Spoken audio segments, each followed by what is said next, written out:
Closed session, and so will you Yes. please read us out of closed session, please? Don't have to read all the boards again. No. Yeah. I move that this council certify by a recorded vote that to the best of each council member's knowledge, only public business matters lawfully exempted from the open meeting requirements of the Virginia Freedom of Information Act and identified in the motion convening the closed session were heard, discussed, or considered in the closed session. Second. Okay, all in favor? Is everyone logged in? No. Okay. I'm in. What do I have to do? What, hold on. But we'll do it on the next one. All in favor, please say yes. I'm in. Yes. Yes. All opposed, Yes. please say no. Okay, we're back in the session, so thank everyone for coming. We will, I had to back out and then get back. Then back in? Yeah. Okay. we will have a moment of silence.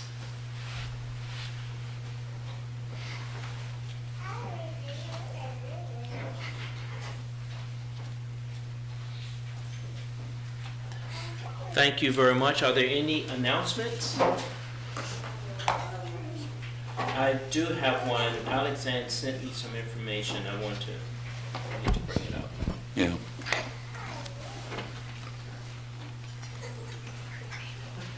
Let's see. Do you want me to pull it up? We would like to announce the passing of one of the Charlottesville 12, and many of you may have already heard about this news. Marvin L. Townsend, he was 79 years old. He was one of the original Charlottesville 12. Passed away on February the 4th, and so this was one of the trailblazers, and that's why we, renamed the school Trailblazers Elementary. I'm just going to read a little bit of the information that Alexander sent us. That he was two other Charlottesville students, and Raymond and Regina Dixon preceded Marvin. Marvin served 25 years in the Charlottesville Police Department and later with the Fluvanna Sheriff's Department until his retirement about 10 years ago.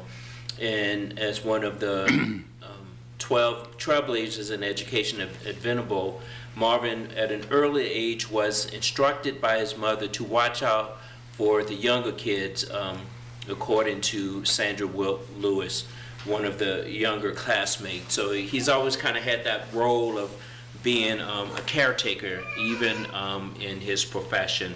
So I would just like to just give a moment of silence for the life of Mr. Townsend.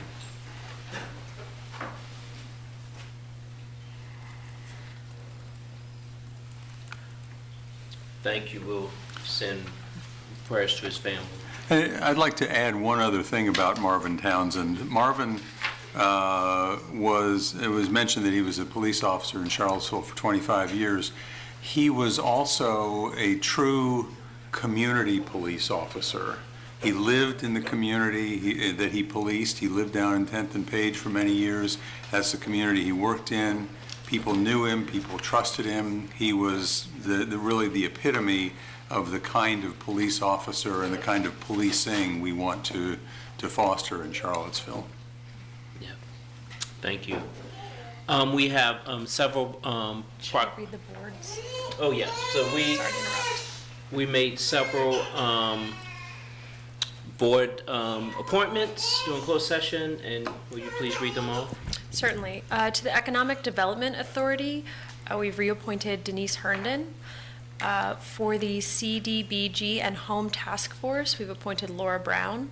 Housing Advisory Committee, Heather Griffith, Dan Rosenweig, and Terry Tyree. The Human Rights Commission, Jessica Cocciolone, Emily Currier, Elizabeth Stark, and Jason Whitehead. JABA Advisory Council on Aging, Evelyn Boatwright. JABA Board of Directors, Richard Bro and Elliot Weiss. Minority Business Commission, Terry Tyree. Piedmont YMCA, James Brown. Sister Cities Commission, Kaja Edwards. Social Services Advisory Board, Nicole Hawker. Tree Commission, Jordan Hackworth, Worthy Martin, Elizabeth Mizell, Woodson Parrish, Helen Snyder, Cole Thornton, and Shay Wales. Is that a motion? We have to officially Motion move it. to appoint all of those folks. Second. I think we can do that online. I'm not sure that's one of the options we're given. Yeah. Here we go. Okay, if we can vote electronically.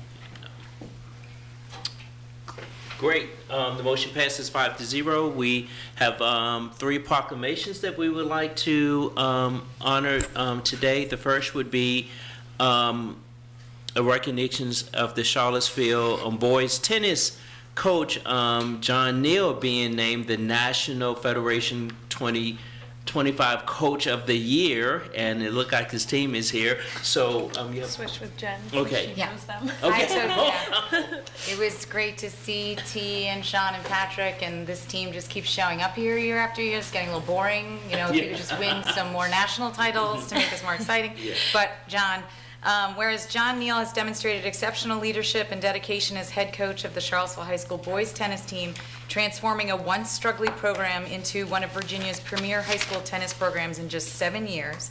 And whereas under Coach Neal's guidance, the team achieved a 39-5 record over the past 2 seasons and earned back-to-back Virginia High School League state championships, including the school's first state title in 37 years during the 2023-2024 season. And whereas in recognition of these outstanding accomplishments, John Neal was named Central Virginia Boys Tennis Coach of the Year in 2025 and selected as the 24-25 National High School Boys Tennis Coach of the Year by the NFHS Coaches Association. And whereas Coach Neal's recent appointment as Director of Tennis at Charlottesville High School reflects his commitment to excellence and equity, as he now leads and unifies both the boys and girls tennis programs to ensure high-quality coaching and opportunity for all student athletes. Now, therefore, be it proclaimed that the City of Charlottesville hereby recognizes and congratulates John Neal for his extraordinary contributions to student athletes, scholastic athletics, and the Charlottesville community, signed and dated the 17th day of February 2026 by the mayor. Here.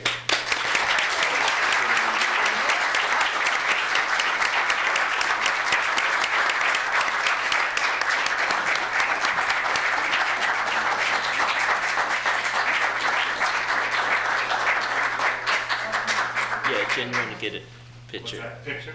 Yeah, Jen, you want to get that? Somebody taking a picture? The parents. Somebody with a camera. The boys, you want to come up and stand there too? Please. Yeah.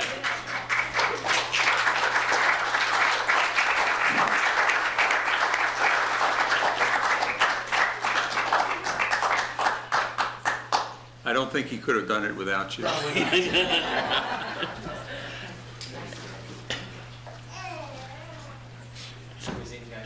Yes, tighten up, tighten up.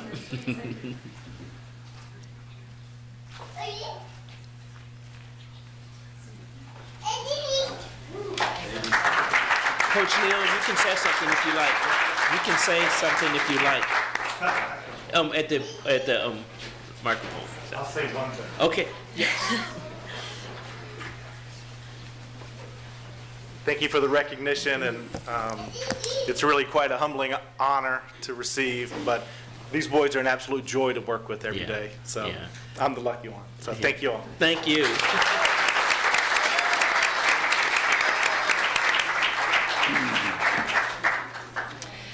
A slightly different tenor. I would like to talk about Invasive Species Awareness Week, February 23rd through 27th, 2026. I'll pause.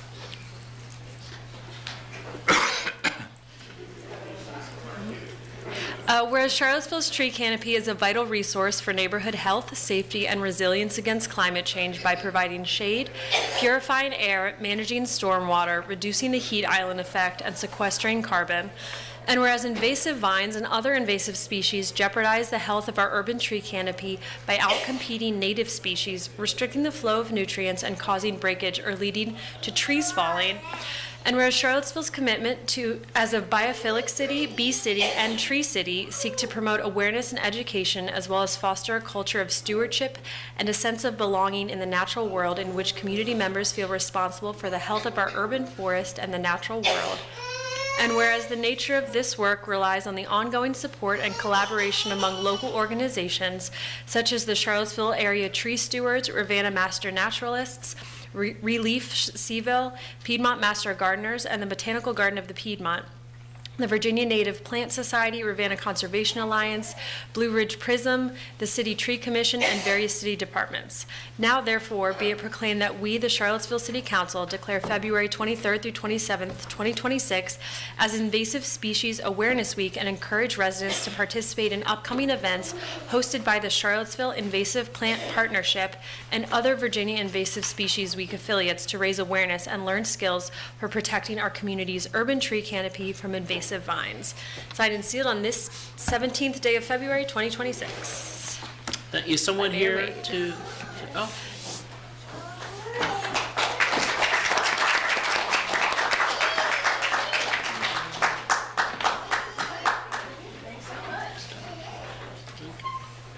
so if you want to come up, you can have a picture and then someone can say something if they would like.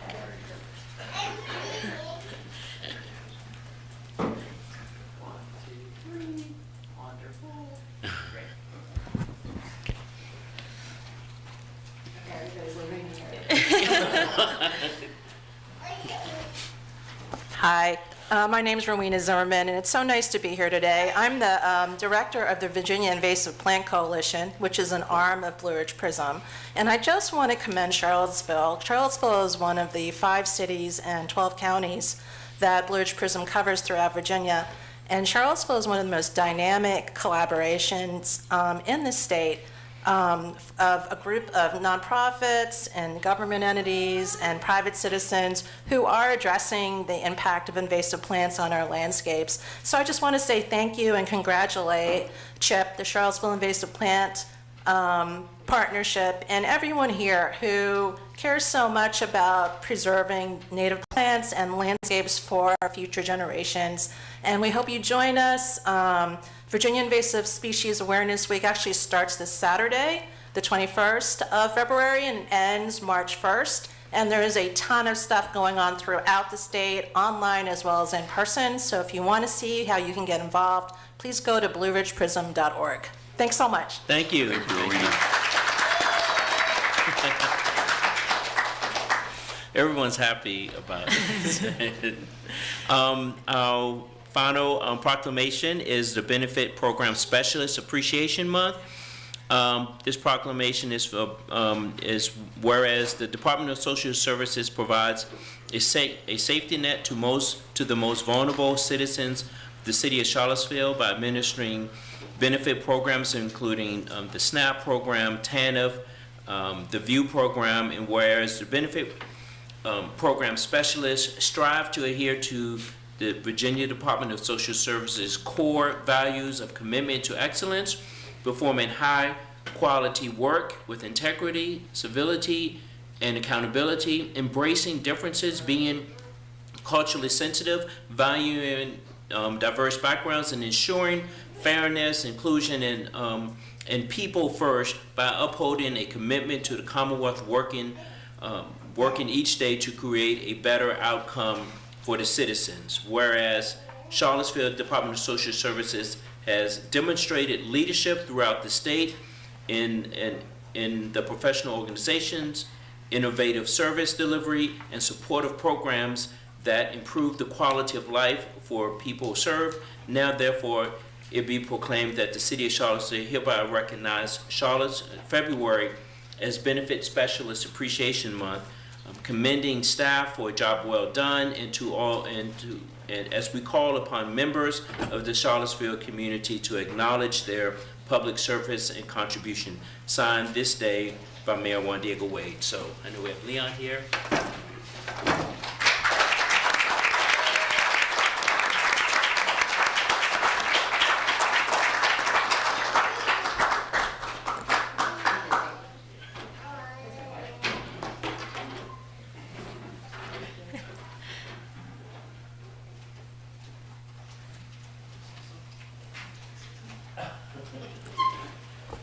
So I'll say briefly, just want to say thank you to City Council, thank you to our city leadership, city manager.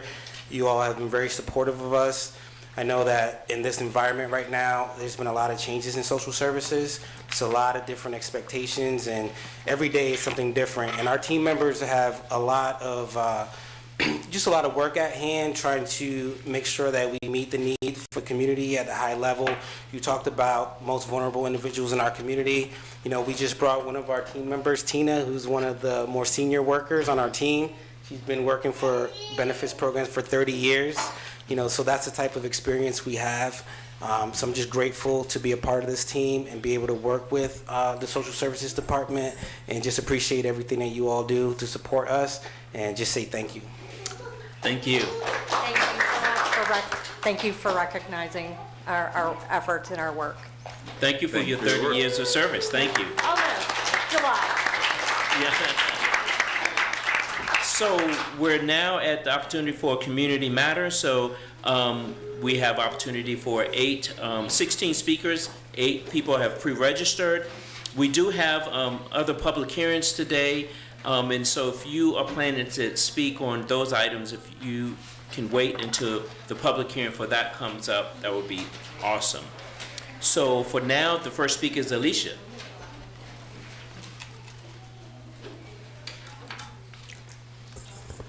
Good evening. My name is Alicia Lenahan. I live in the county. When we demand better of our elected officials and demand that our laws reflect our values, we expect to see better outcomes. The resolution passed by the City Council and the proposed legislation working its way through the General Assembly are helping Virginia to catch up with other states. The community is still waiting to learn whether and how law enforcement will respond when ICE is battering down a front door without a judicial warrant. We are still waiting to learn whether and how law enforcement will respond when residents are brutalized while exercising their constitutional right. The resolution and other legislation are reactive. Policies, planning, and practices must reflect the changing landscape. ICE agents should be unmasked, in uniform, and in many instances, carrying judicial warrants. However, we now know that they are showing up in jeans and hoodies. They're driving innocuous vehicles, some without license plates. At least one has posed as someone stranded on the side of the road, luring people in. Others have posed as helpers. If law enforcement is committed to keeping all of us safe, it will have to be vigilant, proactive, and strictly adhere to principles of de-escalation. They will have to be resolute in upholding the law, especially when the lawbreakers hold themselves out as federal agents. Now the specter of ICE agents at polling places looms large. In April, Virginia will hold a special election addressing a proposed constitutional amendment that will allow the General Assembly to temporarily adopt new congressional districts to restore fairness in the upcoming elections. What better opportunity for a dress rehearsal so ICE agents can ensure that the right people are voting? This is not normal. You cannot wait for the storm to pass. A tornado touched down in Springfield, Massachusetts, and cut a path of destruction over 20 miles long. Our friend Chris heard it coming. He pushed his wife and son down the basement stairs and threw the dog down after them. Then Chris jumped down and covered everyone with his body. When the noise stopped, their house was gone. Other than heed the warning and take cover, there was nothing else Chris could have done. Not true for this body. You know what's happening. You have time to plan. You have resources. The city manager oversees law enforcement. Council holds the purse strings. Together, you have the authority and responsibility to ensure that the actions of local government reflect our values. You can protect this house. The outcomes will tell the story. Thank you. Thank you.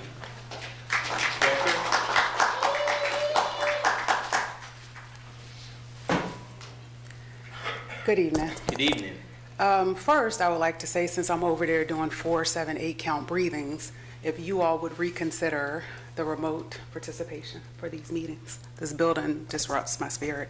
I know it's not all about me, but I'm sure there are other people who would like to participate and not have to come down here. So, 2, the last time I was here, the community honored Eddie Harris. One of the comments I didn't want to make that day, but I want you all to think about when we changed ABRT to Vibrant Communities. Eddie Harris was the type of person that could not get funding through Vibrant Communities. So as you think about how that process works, what needs to be done with it, consider that. And while I'm here today, I would like for you all to let me know where 40 to 90 units, I think that was the master agreement change you all agreed to with PHA, is going to come from. I know there are other developments in the pipeline, but we know what the thousands of units that were needed before, and Sunshine came, did the presentation. It was a pretty dismal presentation. And I know, Michael, you made some comments, or Councilor Payne, but I don't think you were fighting hard enough and asking the right questions you all, and Sunshine kept referencing units, but you're talking about homes and homes for people that can't afford any other place. If you know the previous comments that I made about it, I've always been concerned about what happens at phase 4 of that development. There, he said QCTC status was no longer available for that area, so that affected the funding. He said gentrification, which is happening all over the city. You all don't own land, so if you don't own it, I mean, you own some land, but you don't own enough land to house everyone who needs housing. So why I didn't see anyone fighting to figure out that $4.5 to $5 million, and there were a lot of question marks. We knew when we set that master agreement that there was uncertainty in the federal government. The first election of this current administration had already occurred.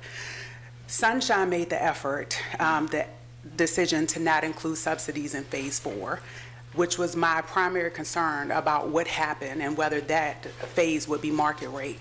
So my question to you all today is, where are 40 to 90 units, homes for families who can't afford to live in this community going to come from? And why are you all not fighting harder to make sure that that development is as maxed out as possible? It's prime real estate downtown, part of the urban renewal story in Charlottesville, and it was so easy for him to come in and say, which is not his style, so very surprised, but for him to say, we can do this somewhere else. Where's the somewhere else? So I would like for you all to dig deeper into that and figure out a better solution, because there's no other place to put families who need housing. And my last comment, Councilor Osherin keeps making the comment about if you build more, we will be able to pay for more things. So many councilors before, they made that same comment. There are other buildings on West Main Street that other councilors made that comment, and it did not happen. So that is a common playbook that has not served the most vulnerable members of this community well. Thank you. Thank you.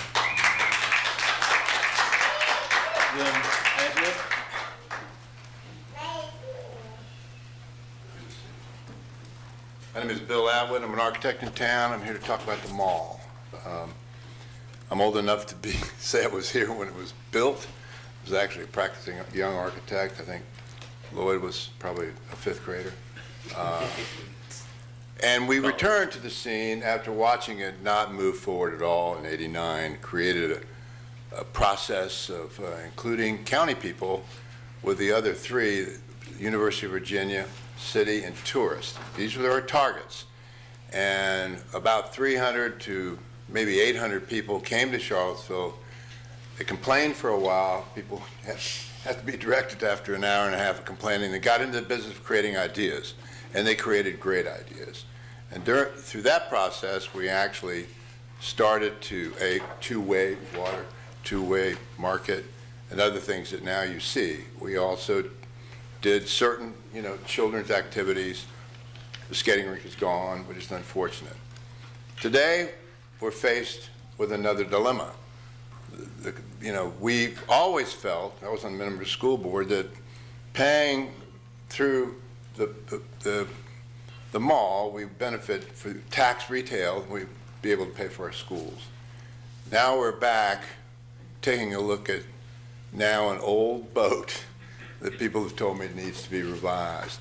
It needs to re-look. That said, we still want to start before the anniversary to get back to our basic shows, which is children's activities. We have a very good record of drawing kids from the county and the city. The county right now is back to where they were in '89. They're not happy. They're threatening to not come, but the kids do. If we put together an Easter egg hunt, the kids come. If we put together an art show, the kids come. And they come with their parents, and that's how we win, and that's what we want to do. Along with that, we back then had a musical on the mall, and it worked, an original. We intend to have that again. These things are easy, but the big thing that we need to realize is that the mall, it needs to adjust now. It needs to be updated. We have plenty of brick, possibly too many. Could use some gardens. You can't see across the mall. There's so much schmang between one and the other, you just can't see it. There's so much stuff on the mall. We need to kind of clean it up and try another approach, possibly some residual gardening, so you don't have to have steel, and you could have an access covered by gardening, and change the nature of the mall, as it probably, like every other downtown, is now struggling with the future of what a downtown is. Some would say that probably more residential, but definitely more green. And that's probably where we are. Thank you very much. Thank you. Bill. The next speaker, Richard.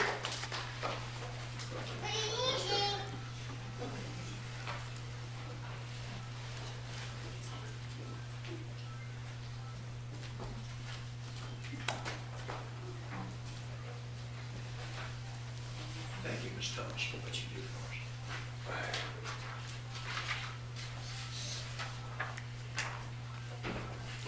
I'm Richard Allen. I live a measured 25 feet outside of the city limits in Riverside Village. And I'm an enrolled member of the Live Oak Choctaw Tribe of Jackson County, Mississippi. I spent 15 years researching 4 books about how my Creolized ancestors' history was, here's the word, erased by a dominant power structure, by restoring a missing sign just north of where we are right now. You are the 5 town leaders who could change that at Court Square. At your January 20 meeting, you asked us to solicit input from other agencies and descendant groups about their views and needs for such a sign. I just gave you 12 replies. We promised we would bring those to you. And I do especially ask you to pay attention to the highlighted final entry on what I just handed you. We're awaiting 5 more of those, Mr. Sanders, and I'm going to pass them to you as quick as we find those to alert council about. The cumulative answer from these groups seems to be, yes, we do support restoring the auction block sign up at Court Square, or we do not object to the restored sign. Our enslavement memory group is now proposing to use different wording. It was given to us last week by the Jefferson School, and I will show that to you as I finish my remarks. At the bottom of an information sheet that our member Heidi will hand to you, you're going to see 40 names of our enslavement memory group, including 15 of our leaders. 7 of us have spoken to you over the last 2 months. So we are turning to you now, Mr. Sanders, and renewing our request that you would schedule an up or down, a yes or no vote by you leaders to restore the sign that we have given you a lot of information about. Our group represents many clergy collective congregations and the wish of a host of Charlottesville citizens. Thank you for letting us come to you for the last 4 meetings, and thank you for how you lead our community forward, and thank you for voting yes when this comes up. Thank you, Mr. Allen. This is the sign that we had been requesting of you, a traditional sign, and this is the sign that was given to us, a suggestion given to us by the Jefferson School. Auction block of enslaved persons. Ms. Dreyfus, Good evening. My name is Emily Dreyfus. I'm a community organizer with Legal Aid Justice Center, and I'm here to share comments from one of the interns of the Public Housing Association of Residents, Angela Carr. I'm writing this with a heavy heart, watching the skyline change while the ground beneath our feet feels increasingly unstable. There is a quiet, devastating grief in watching a neighborhood be dismantled.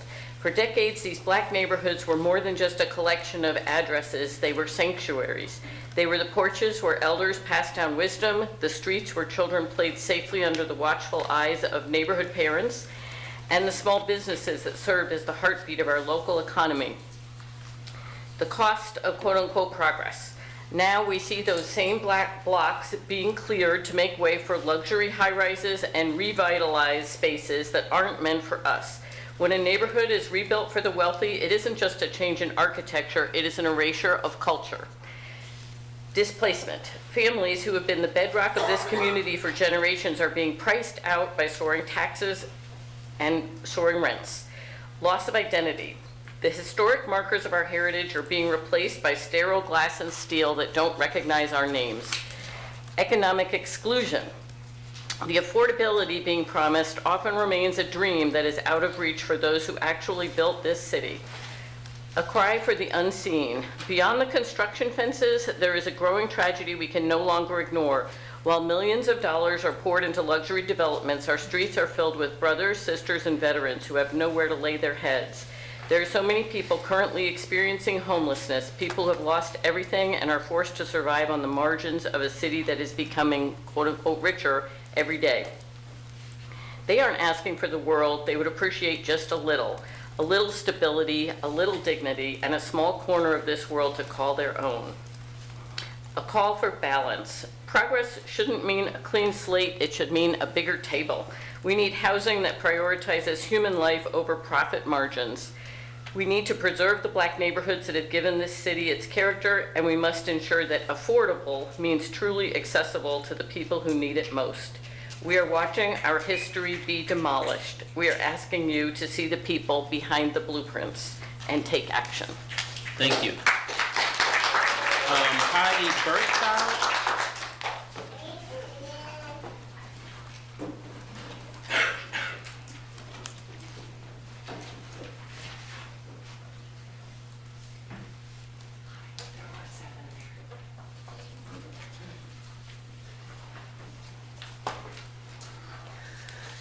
Hi, my name is Heidi Bertu, and I live and work in Charlottesville. Speaking with and for our group, the Court Square Enslavement Memorialization Citizen Group, I'd like to share some facts and probabilities about the enslaved peoples auctioned in Court Square. Between 1815 and 1865, the 5 counties surrounding Charlottesville contained Virginia's largest supply of surplus enslaved labor. On both sides of Zero Park Street, also known as Number Nothing, traders of enslaved people, also known as Negro traders, boarded at the Swan and Eagle Taverns using holding pens under the Red Land Club and the building Number Nothing to assemble their human purchases for selling them to the Deep South cotton. The outdoor bidding ground on the south side of Number Nothing building was twice as wide until the past few decades. It was shrunk by current parking spots. The Historic Resources Committee found little documentation of sales inside the narrow Number Nothing building, but 600 court days of active Negro trader commerce occurred at that previously larger space on the south side of Number Nothing. Merchant Samuel Leitch occupied that building's left duplex.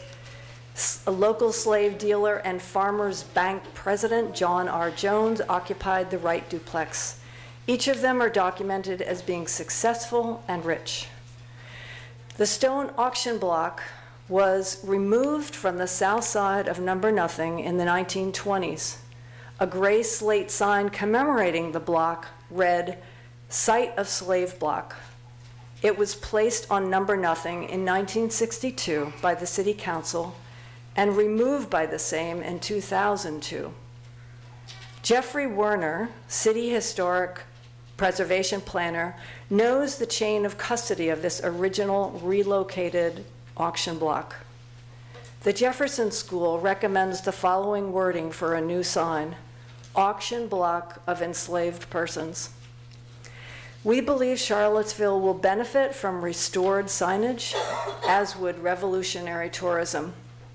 Thank you for listening to our group address you for these past 4 meetings. Thank you. The next speaker is Paul Mack.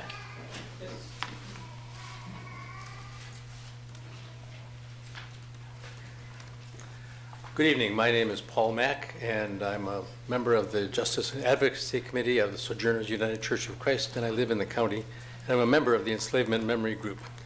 For the past 3 meetings, here's a list of topics that we've shared. This is just a summary of the things we've talked about, and I have copies of all this.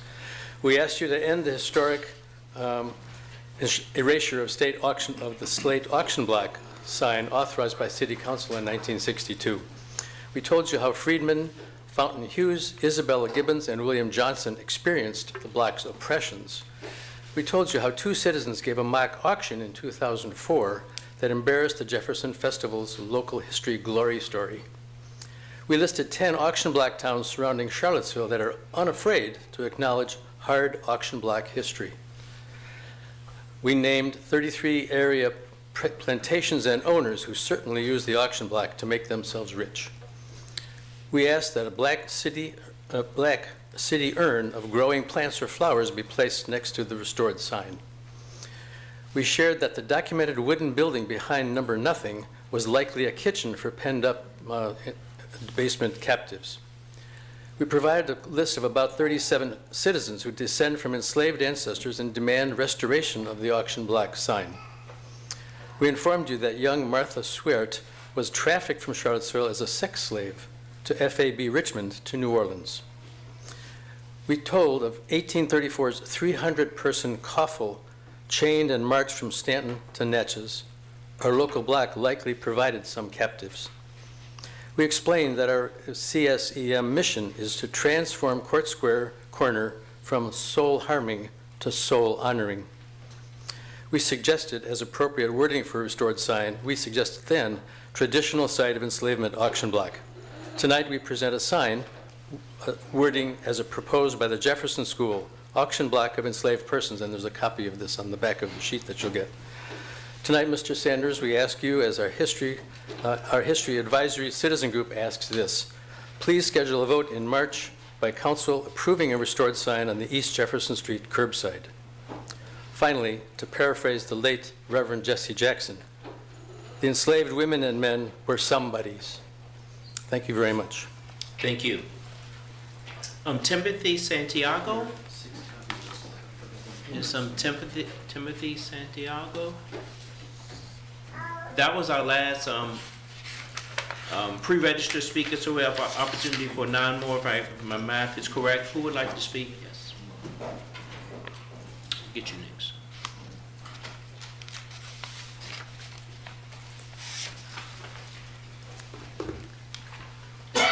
Hi everyone, my name is Rachel Mulvaney. You know me by now. I'm involved with Friends of FAR, and I'm here again today to support residents of West Haven and 10th and Page. I'm here to echo the concerns of others who have spoken regarding the LV Collective development on West Main. And I'm also here to ask City Council a deeper question about justice and whether actions align with stated values.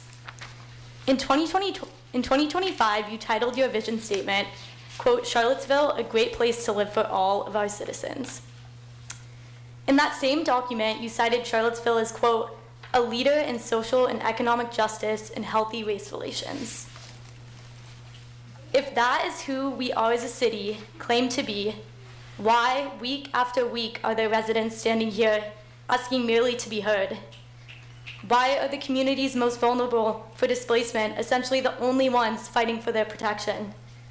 The proposed zoning amendments for core neighborhoods do not go far enough to protect Charlottesville's historically black and low-income neighborhoods from displacement and erasure. Development of LV Collective is not neutral. It will reshape who this city is for, a city for students.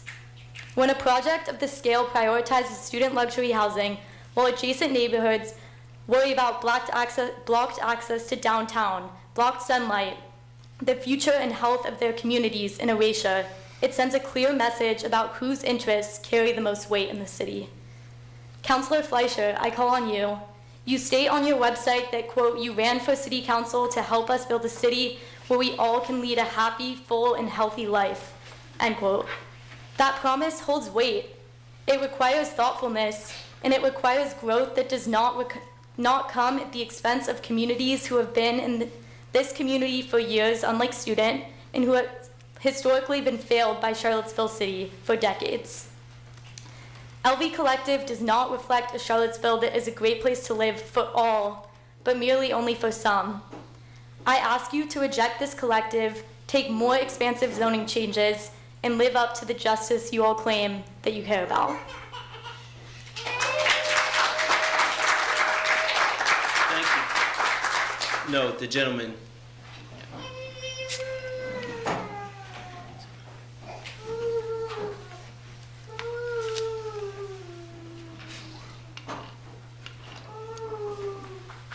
Good evening, everyone. Good evening. My name is Colonel Robert Guest III. I live at Redfield subdivision. I have been part of our enslavement memory group now for 5 years.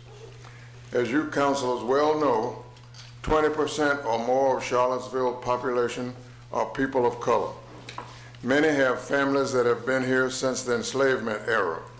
Since Vinegar Hill was demolished, many feel oppressed by the powers of leadership. I am here to speak for us. It doesn't matter to me that I'm not one of them, because I am one of them. I am speaking for people like Eugene Williams and my good friend Dr. Marie Baker Coles, both of whom have died recently. Since 2002, both were important leaders of our group. Last November, we asked Deputy City Manager Freeze to reinstall the Site of Enslavement auction block sign. He directed us to consult with descendants of enslaved ancestors. We did so. We also got NAACP backing. We gave Mr. Freeze a list of 38 descendants who want the sign to be restored. Last meeting, you directed us to consult other groups who need a say about returning the sign. Tonight, my colleague Richard Allen is giving you that list. Please do not delay another year or two. We feel strongly that to replace the marker is to return a historically significant and important part of the city's moral fiber. As we said when we met with Mr. Freeze, we believe that City Council is ignoring the part that enslaved people played in this area. This is nothing less than historical erasure. The selling of human beings on a stump was worthy enough to be approved by HRC, descendant consultants. The same is true for traditional knowledge of our sign. Nothing about that has changed. We state clearly that waiting more long years for something so right and simple is not logical. We have just lost 2 important leaders. Many in our group are over 80 years old. I speak from experience because no matter how handsome and young I look, last week I turned 89. All right. Amen. Rest assured, our group will establish a fund filled with money so city budgets are not burdened by the cost. We hope that our request for a reworded sign will fall on open ears and hearts. Please vote in March to restore the dignity of our town's earliest builders. We need to have that sign reestablished. Thank you for listening. Thank you. Anyone over here? Anyone over here? Yes, ma'am. Susan, I think.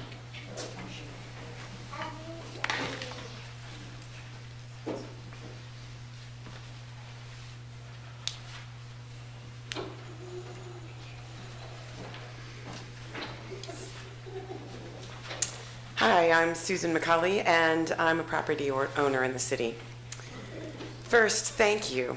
Thank you for passing the resolution regarding recent immigration enforcement actions and the letter to the Virginia congressional delegation and statewide leaders.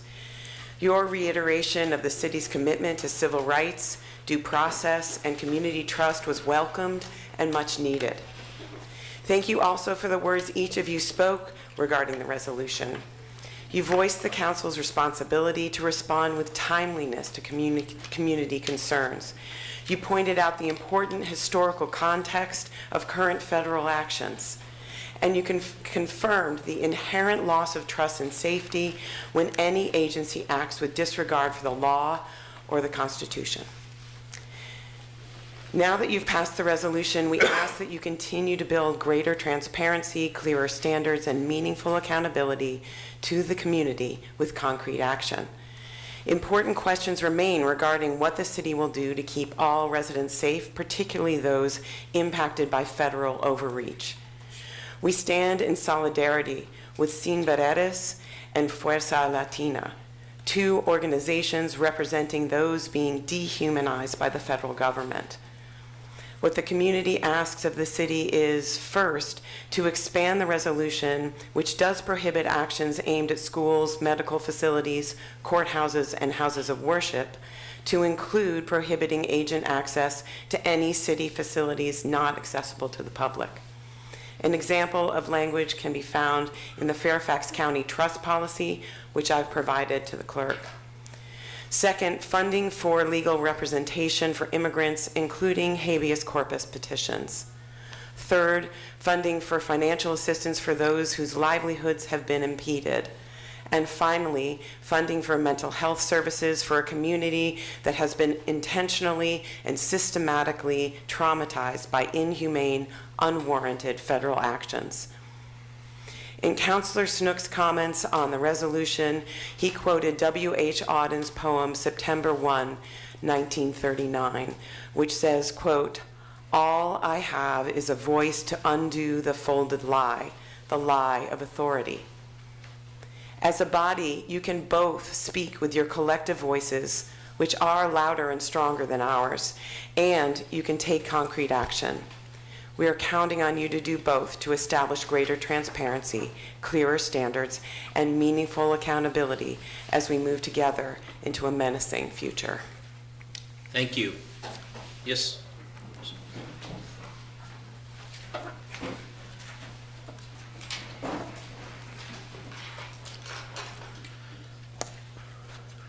Thank you, Council, Mayor Wade, City Manager Sanders. My name is Frank Bechter. I live in Fifeville.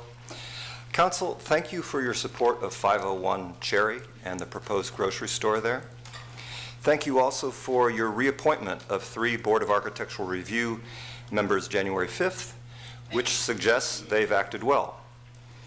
And thank you again for the excellent video recordings of these meetings and of other official proceedings here, such as meetings of the Board of Architectural Review. Council, on December 18th, the bar denied a certificate of appropriateness for a project on 7th Street. That denial letter referred the applicant to the relevant video recordings. But Council, the applicant doesn't want anyone to see those videos. They don't want you to see the bar's strict deference to your guidelines. They don't want you to see the clearly specified reasons for denial, height, scale, mass. They don't want you to see, in fact, the entire official discussion and the work done by the applicant, all focused on compatibility. The compatibility of their high-rise with 2 individually protected properties. Because, Council, in their appeal letter, the applicant makes a very big and highly unexpected claim, erasing the entire substance of all these meetings and of all of their own work. They say the bar has no jurisdiction at all to tell them how tall or big their high-rise can be. And so there's something even more important they don't want you to see. They don't want you to see their own proposal contained in the bar's agenda packet for August 19th. On page 12 of their submission, page 278 of the August 19 record, we see Bar Request 2. Our second request is seeking permission to construct the proposed project behind the IPP homes at 204 and 208 7th Street. On that same page, they then cite 3 projects on West Main, quote, recent projects that have been supported by the bar and have been granted the same permission this project is seeking, to construct a new building behind the existing structures. Council, this appeal letter is a Hail Mary. The applicant wants us to make believe a certificate of appropriateness was requested solely for rehabilitating 2 brick dwellings. It wasn't. They specifically asked the bar's permission to build the high-rise behind the IPPs. They specifically cited precedent for needing such permission. They specifically worked to make their high-rise as compatible as they could with the IPPs, even to the last seconds of the December 18th meeting, and they never once, at any meeting, questioned the bar's jurisdiction over this matter. Thank you very much. Thank you.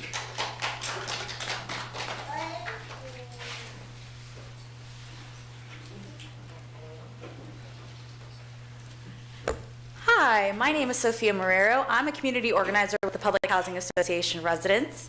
I'm here to not only elevate what has already been said specifically by Rachel, but as a future student, because I went to UVA for my undergrad and I'm actually planning on staying here for my master's program. And I was doing some Googling this morning because I need a place to live, and I want to be close to grounds. And when you Google off-grounds housing, literally all that comes up is luxury student housing. You go on the off-grounds housing website that UVA has for students, it's all their university partners, which guess who they are. I'm here because as a future student and as a past student, we don't want it. We don't want luxury student housing. What we need is affordable student housing. Not just student housing, we need affordable housing in general. I'm also here because we talk a lot about history, and we talk a lot about the wrongs that everyone in this country has done towards immigrants, black people, queer people, any marginalized community. But we act sometimes like that's all in the past, and it happens every single day. It happens with ICE, it happens with affordable housing, it happens when we don't give black residents the voices that they need. It happens when we don't give space for people who have been historically silenced. And I urge council to really think about the fact that it's not just in the past. It's happening right now. And it continues happening, whether it's gentrification, whether it's the silencing of marginalized voices, whether it's the usage of police as a way to control people. And I want to finish off by saying that as I grew up, I often, and I'm sure we've all heard it, everyone loved, I don't know if I hate it, but everyone loved to refer to this country as a melting pot. And it is so wrong for so many reasons, but the fact is that this country is not a melting pot because it has never respected its black residents, it has never respected its immigrants, it has never respected its queer community, and it continues to not do so. The resolution was nice, but it doesn't go far enough. And so I'm here advocating for immigrants, for affordable housing, for queer communities, and for other people who have been silenced. And I ask you to please listen to what everyone has been saying for months. Residents come here again and again to tell you that they don't want it. We even have students come here. I don't know what else you need. Thank you. Who else would like to speak? Ms. Carr?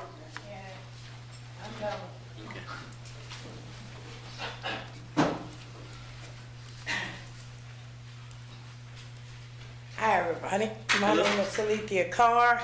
I'm the CEO and founder of Not Me, I believe. I stay and a farmer FAR intern, as well as workers. So, I'm definitely going to voice for them. They are great. So, but my concern is that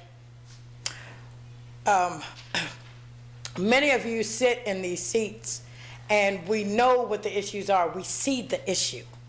We see that we are displacing people within the community.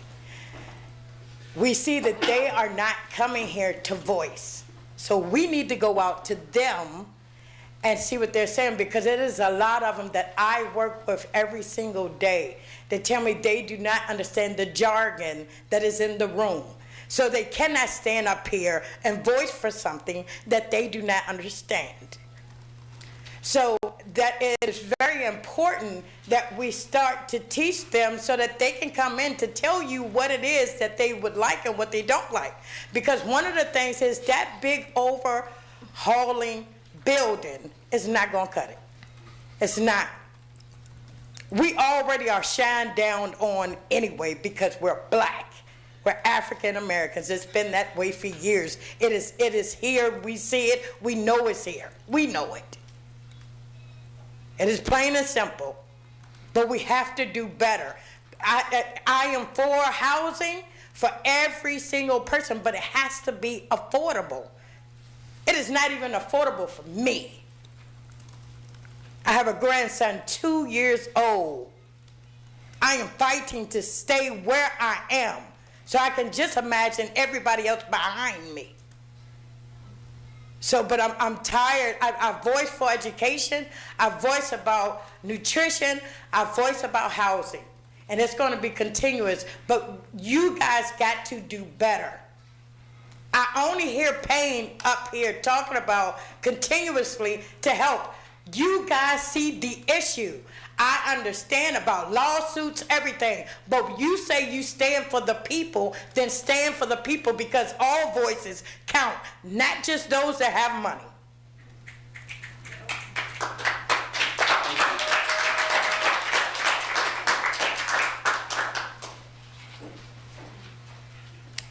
Good evening, everyone. Good evening. My name is Latricia Gals, and I'm the Executive Director of FAR.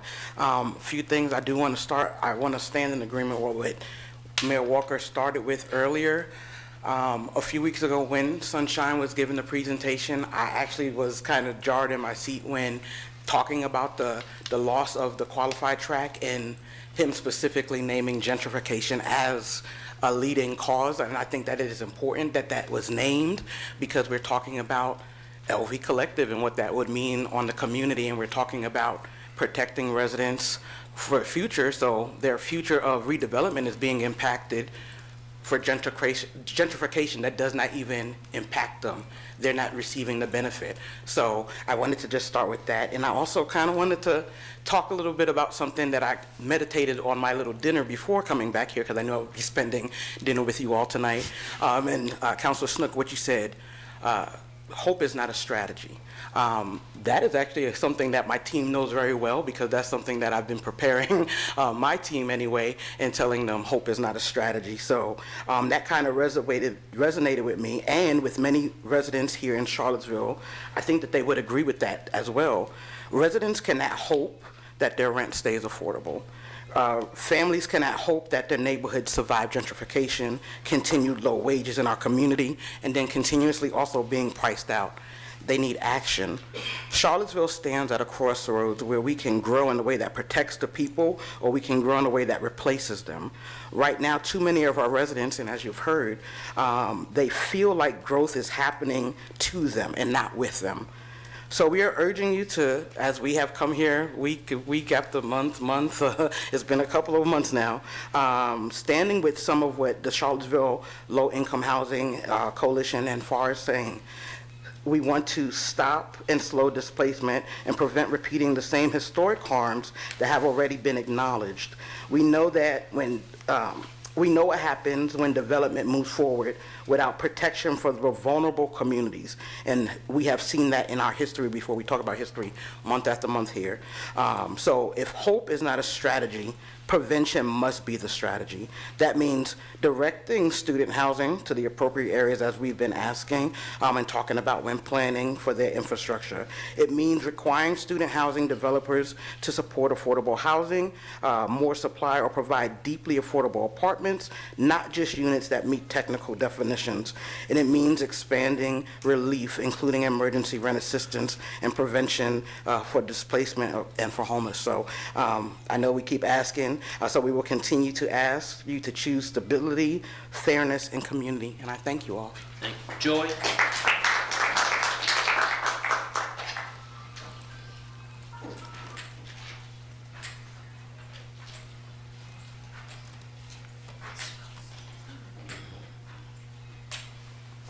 Good evening, everyone. My name is Joy Johnson, and I am the chair of FAR. I'm back again asking you all about changing the zoning code. If not changing the zoning code, because I've spoken to a lot of you and you say you can't do it or you might get sued, but what about amending the zoning code?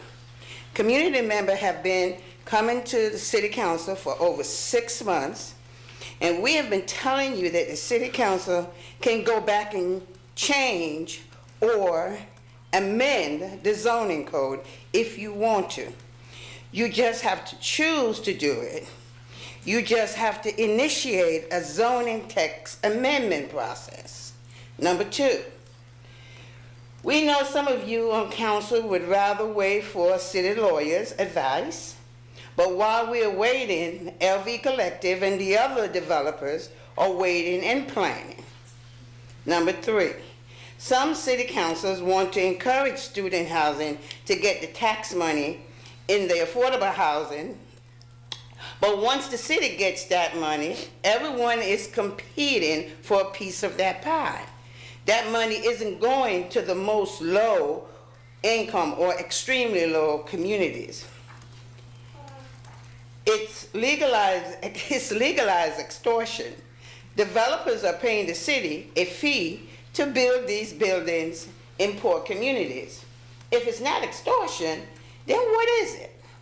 If it's not gentrification, then what is it? Sunshine from PHA presented at the last council meeting and said that HUD designated Candlewood qualified census tract. But I want to clarify that HUD didn't do that. Sunshine said it itself. Gentrification did that. You can blame HUD for a lot of things, but you can't blame HUD for that. You, City Council, allowed these buildings to be built. It was the city, it's what the city allows to be built that gentrifies. Projects that accelerate gentrification not only raise rent and property value for homeowners, gentrification shifts census tract eligibility, and reduce access to funding mechanisms that help preserve and produce deeply affordable housing. Gentrification causes displacement now and also undermines our ability to find long-term affordable in the future. What is happening to Kenwood right now is what I'm hoping does not happen to West Haven after the residents have sit and planned for 3 years. The other thing I want to clarify is that every collected building is not neutral with the West Haven redevelopment plan. The building is still going to sit right on top of us. LV Collected used the resident planner's footprint to design their plan and then came to us. If that building get built, it won't be neutral. It will be a symbol of UVA, urban renewal, and white supremacists towering over West Haven, just like the standard. Thank you. We have opportunity for one more speaker. Wendy?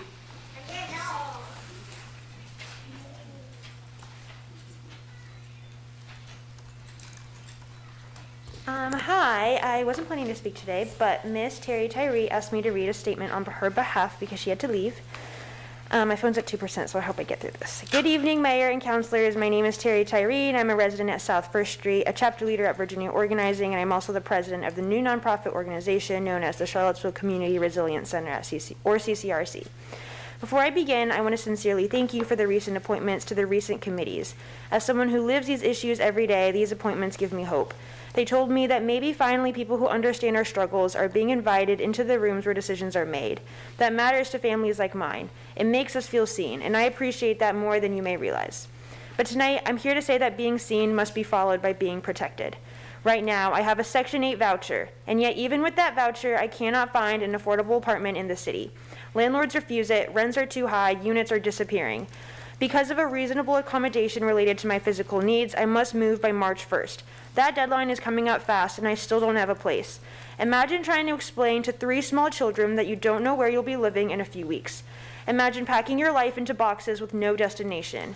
Imagine going to sleep every night worried about homelessness, not because you failed, but because the system failed you. Projects like the MARC and the proposed LV Collective building may look like, quote, progress on paper, but for families like mine, they represent displacement. They represent rising rents, fewer affordable units, and more landlords who can say no to people like me. Our core neighborhoods are not empty spaces waiting for development. They are homes. They are histories. They are communities built by Black families, working class families, and low-income families who were often shut out of opportunity in the first place. This is not new. This is historical injustice repeating itself. For generations, Black families were pushed out through redlining, highway construction, and so-called, quote, urban renewal. Today, it's happening again through luxury development and weak zoning protections. We talk about honoring history, we talk about naming West Main Street for Mel, but what does that mean if living Black residents are being pushed out at the exact same time? You cannot celebrate Black legacy while displacing Black families. You cannot honor the past while harming the present.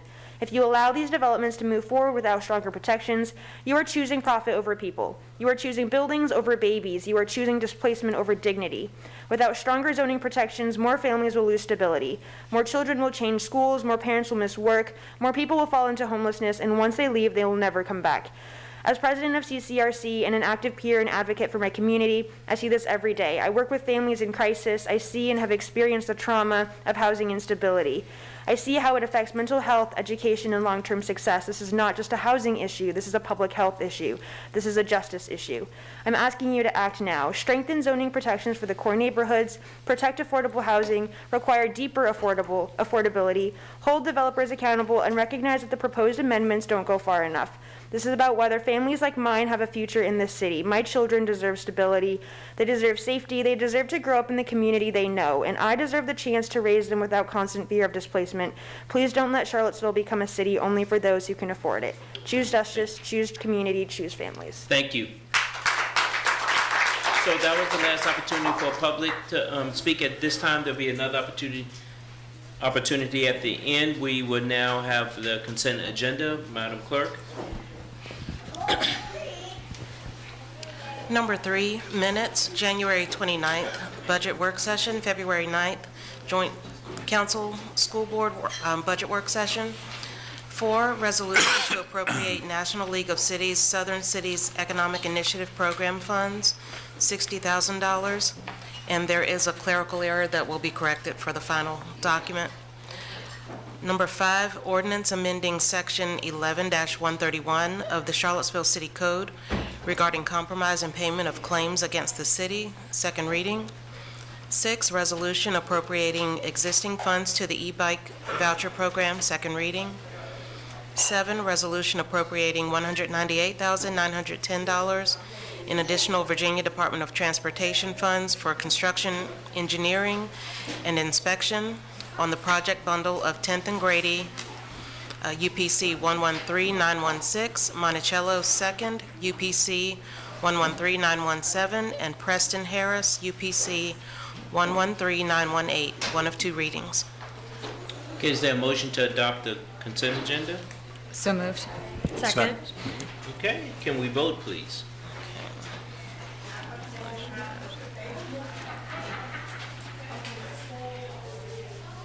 Okay, the motion passes 5-0. We we're here, the city manager's report.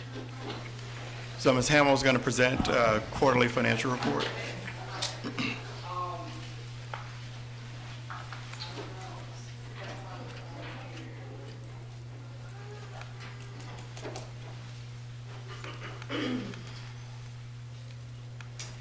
Good evening, council. Good evening. Tonight, we're just going to present the Q2 quarterly report. This is part of our regular series for each quarter to present a financial report to you. Much of what you're going to see tonight is a repeat of what we talked about last week at the budget work session, but nonetheless, we'll just go through this for the public. The expenditures at the end of Q2 are tracking exactly what we would expect. We were about 57, just under 58% spent at $155 million. Salary and benefits of that accounted for just under $40 million at $39.6 million. and the total expenditures were 115.8. This is very consistent with what we saw for the second quarter last year, which was a little bit right around the same at 58%, so basically we're tracking the same. Revenues, on the other hand, they are tracking better than we thought. As you'll recall, early in this process for the 27 budget development, we were talking about revenues that weren't performing as well. We've seen a turn on that, which is good. So this chart here will show you the 26 adopted budget with the revised numbers on the far side, and then what the 27 budget looks like for proposed. These are the revenues that we're looking at now. Again, City Manager will be presenting his budget on March 2nd, and then we will also get another pass at looking at those revenues before you finally adopt the budget in April. So basically here what you see is we're looking at, for the 27 budget, just under $7.6 million of new revenue. For the 26 revised, or this quarter right now, that number is on the far column. We're looking at a slight increase, and basically that accounts for a slight change in personal property, and the new reassessment numbers are included there as well. For license and permits, no real change there. Business and professional license are due, I think, the 1st. So we will be looking at those one more time. Right now, we're showing those as flat. There was a few changes in the license and permits, but nothing material. Intergovernmental revenue, here we're making some guesses about what may be in the state budget in terms of the highway assistants, constitutional officers, as well as state aid for police protection. And we have the new number for the city-county revenue sharing, which represents about just under $1 million, or about $1.7 million increase for 27. Charges for services, no real change here. Basically, there is a slight increase in the pilot from the utility funds. Most everything else is basically flat.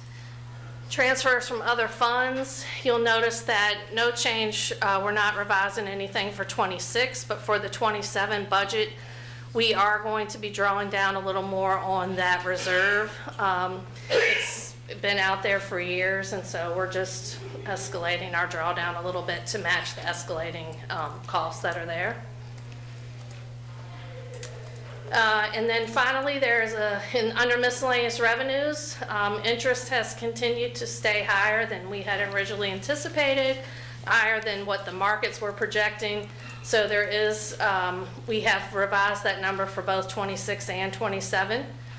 And then the designated revenues, they're basically just representative of the equivalent of 1% on the meals tax. The city-county revenue sharing agreement, we do allocate part of that to the operating budget, part of that to the CIP. So these transfers here represent what was in the proposed CIP with a few adjustments, and then the school contracted services. And so with that, in 26, we're basically, our revised projections are showing just under 1.5%, or $3.8 million of additional revenue over budget. And then for 27, we're currently looking at $11.9 million in new money, or an increase of about 4.5%. And so with that, I will pause and answer any questions. Any question from council? Jen, I'll start with you. No questions. Okay. Lloyd? No questions. Natalie? Yep. Mike? I ask this every time, but just because it's an important date, when will the next update be? Well, we are winding down this week for the proposed budget. So in terms, you're talking about update for revenues, correct? Correct. It probably won't be until your last work session in April before you adopt the budget. Thank you. Mm-hmm. Thank you. Is there one more slide after this? Oh, I'm sorry. Yes, there is. This is just a reminder of the work sessions. Again, the city manager will be presenting his proposed budget on March 2nd. We will be spending every Thursday evening together in March and the first week in April to go through different parts of the budget. There'll be 2 public hearings, tax rates on March 16th, the budget public hearing on April 6th. There's a community budget forum on the 19th, and then budget adoption on the 9th, April 9th. We're going to be seeing a lot of each other in the next 4 to 6 weeks. So. We will. Thank you. Thank you. So just a couple other items. There were 2 news blasts that went out today, and I just wanted to use this moment since it happened today for the public's benefit. With snow and all disappearing finally, we're able to resume basic services. So leaf collection services will restart on Monday, February 23rd. We just remind individuals if they'd like to have more information, they can call the city hotline, which is 434-970-3830. You can also go online to the Public Works page, look for leaf collection under public service, and the information in regards to where to place your leaves and the schedule can be found there. And the second announcement was that we are engaging in a pothole blitz around the city. That will be from February 23rd to March 13th. We're inviting members of the public to point out to us what has or has not been reported up to this point. Again, calling 434-970-3830 or using the MyCville app. We will use all that information to prioritize this pothole blitz as a part of our regular process for managing roads in the city. So that's my report. Thank you. We will now go. I'm sorry, can I ask a quick question? When is the pothole blitz starting? I just deleted the message. I'm looking for help right now. Did anybody catch that? Because I thought I had it. They're taking information now. Yeah, we're taking information now. Just want to give folks a deadline of when they have to have that information. February 23rd through March 13th. Okay, so get info in now as quickly as Yes, possible. that was the message, ASAP. Thanks.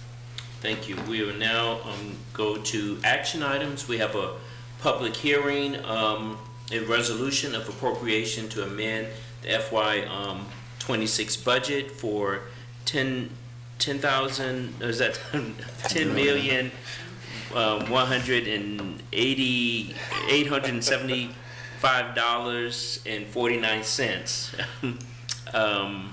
I tried to make that as difficult as possible yeah. for you to read that. Sorry Yeah. about that. Good evening, Mr. Mayor, members of council. I'm Chris Cullinan, the city's Director of Finance. As the mayor mentioned, this agenda item is a public hearing and resolution of appropriation to amend the FY26 budget, also known as the year-end appropriation for the most recently completed fiscal year 2025. And to close the city's financial records for 2025, several year-end adjustments to various accounts require city council action. These carryovers are the result of either previous city council policy direction or requirements associated with the funds. And there are really 4 elements of this appropriation. I'll touch on each one briefly. The largest one is the general fund, the surplus left over. Once we net out the city's reserve policies and other restricted uses, I've discussed this at your last meeting as part of the city manager's report.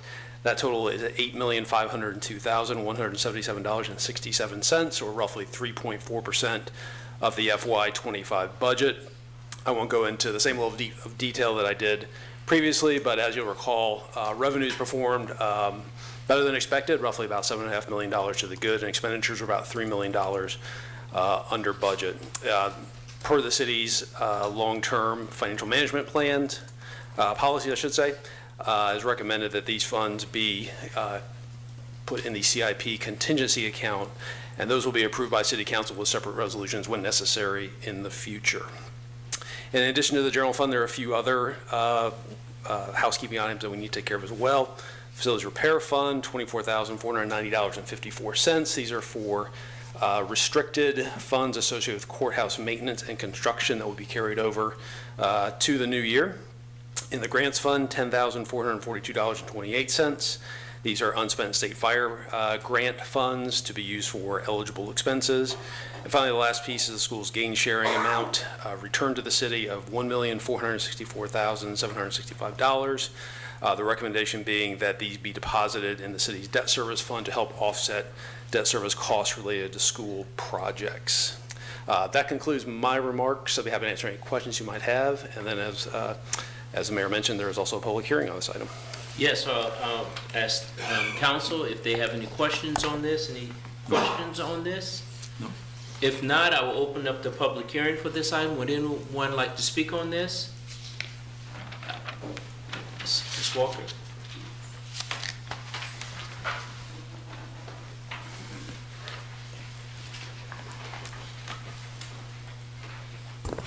I advocate for you all to consider using funds like this and funds that will come up in the future, and maybe even consider some of the policy changes that we considered before, whether the reserves needed to be at the level that they are currently at, and bond ratings and stuff like that, to make sure that your most vulnerable citizens, that Black citizens, as all the members of the slave auction block group just talked about, people who built this city, the descendants of, are taken care of. I also know that you are probably still advised to not use one-time funding for things that will take, multiple years of funding. But this is an example, PHA presentation, of one-time funding. I also would like to say that, and I wasn't planning on saying this, so I'm getting my thoughts together as I go. When we put the $10 million towards affordable, and with 50% of that deeply affordable, that was the minimum, and we were supposed to increase that every year for housing, to maintain ownership in the city through CHAP program. Those are programs that you all have failed to increase, and I think when I made them a priority, the CHAP program hadn't been changed since 2006. Again, no notes, but that's what I think. So when you all consider uses for this one-time funding, I know you all have taken a very conservative practice. People thought that Wes and I spent way too much, way too fast, but I think it would be equivalent to how many times the FAR has been here over the last 20 years, begging you all to listen to them, the individuals that just spoke about the slave auction block, how many months it takes. What I repeatedly heard when I was on council was for us to wait and not advocate as strongly for Black people and low-income people, which meant that people who were normally prioritized, the wealthiest of this community, continue to be prioritized. So when you think about what does one-time funding look like, I don't understand why you don't consider usage like PHA. I know there's a deadline on that decision. You all made that decision, I think, February 2nd. I know Sunshine is rapidly working to change plans, and you all will have to provide input to say we can come up with a different strategy for that, for whatever the current plan that he and his team are going to construct to change course. And so please consider that when you think about good usage of funding like this, and the fact that we have a surplus every year. I know it's decreasing, but it's still pretty significant. Thank you. Would anyone else like to speak? If not, I will close the public hearing, and this is the first of 2 readings. So we will, if there's no objections, we can move this to the consent agenda, or does anyone have any comments as we close this out? I raise this every time, but I think moving the majority into it to, as we are, definitely makes sense, and I know where it is provides flexibility and council votes on it. I do still think explicitly earmarking some portion of it for land acquisition for affordable housing would be important, just to ensure that we kind of institutionalize that practice within the city. I thought it was interesting in the work session that he called out land acquisition as one of the most impactful policies for affordable housing. It's cheaper per unit than new construction, and we know we're going to have some high-profile affordable housing communities with low-income housing tax credit affordability periods ending. So I know this doesn't eliminate that flexibility for us, but I do think it would help us just to be clear in the intent of what we're prioritizing. Thank you. Is there desire to move this to the consent agenda item? Did we want to have further discussion on this? I'm fine with moving the consent agenda unless, I mean, if Michael wants to have another discussion of it next time, that's fine too, but. I mean, we've discussed this before. I mean, if I'm not in the majority, there's no reason to have a discussion, Okay. but. Okay. Consent agenda's fine with me. Okay. Thank you. The next item we have is the public hearing ordinance for City Code Chapter 34, the development for zoning text amendment. This is Tier 1 and 2.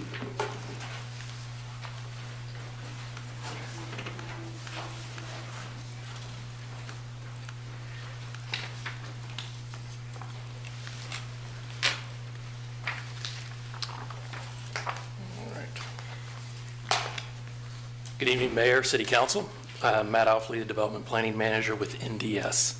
Tonight, you have two related public hearings, one for the proposed amendments to the Development Code and the other for the updates to the Neighborhood Development Services fee schedule. While these are separate actions, you will need to hold separate public hearings. I will cover both of these items in one presentation tonight. When the city adopted the new development code in December 2023, it represented a major shift toward a form-based zoning ordinance aligned with the 2021 comprehensive plan. As expected with any framework, we identified areas that needed refinement, and over the past year, staff and the Planning Commission has worked to address these issues through a tiered approach. Tonight, we present the Tier 1 and Tier 2 amendments, along with the fee schedule update to support some of these changes. This is an annual process, and staff and Planning Commission have already begun work on the 2026 amendments. This evening's public hearing will cover both these amendments. Both actions are part of the ongoing commitment to improving the development review process.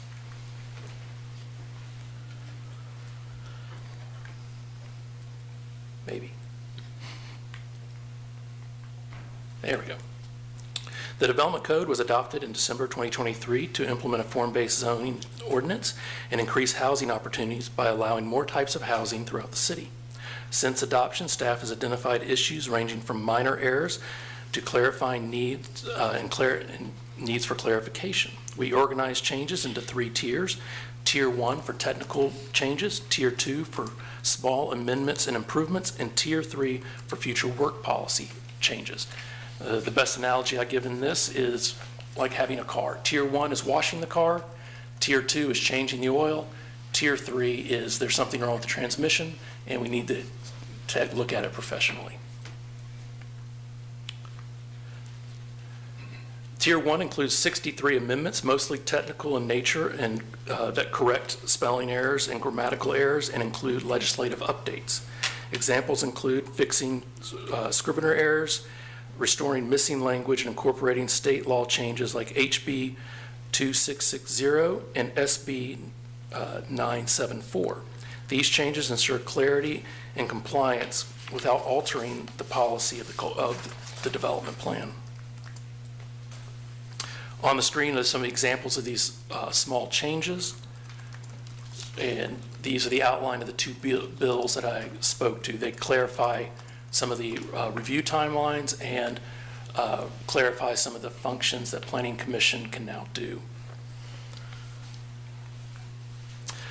The Tier 2 amendments include 23 amendments addressing oversights and clarifying standards. These changes improve interpretations and implementations without changing the overall policy or intent of the Development Code. They also support our development review process through improvements. Some of the highlights from the Tier 2 examples are clarifying setbacks to allow attached dwelling types such as duplexes and townhomes, to clarify the accessory structures, to make it easier for additions or supporting structures in the non-conforming section of the code, to clarify the height bonus standards that align with our affordable housing requirements.